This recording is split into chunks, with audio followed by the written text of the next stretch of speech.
Kryeministri Kristian Miskovski është shprehur i bindur që do të gjendet të zgjidhje për zhbllokimin e rrugës eurointegruese të vendit. Miskovski tha se vazhdon të mbetet në qëndrimin që nuk pranon ultimatume dhe se shpreson që BE-ja të gjejë mekanizëm për të shmangur çështjet bilaterale me Bullgarinë.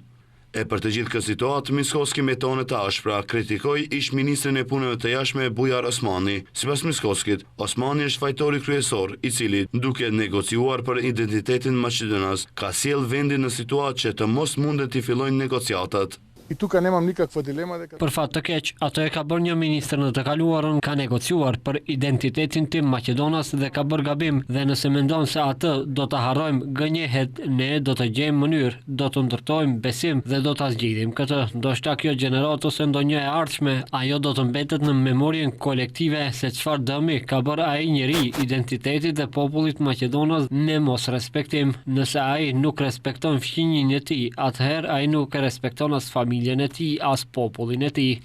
Megjithatë, i pari qeverisë tha se maqedonia e Veriut rrugtimin e ka nisur para 2 dekadave e gjysmë, kur vende tjera në rajon ai tha se ëndronin për BE-n.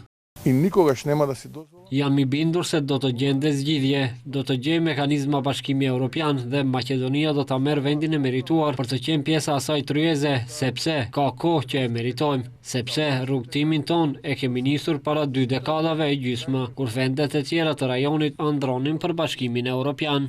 Miskovski theksoi se vendi nuk e ka problem që të fut pakicat e tjera si pjesë e kushtetutës, por që sipas tij duhet të ketë garanci që në të ardhmen Sofia nuk do të vazhdojë me bllokada ndaj Shkupit.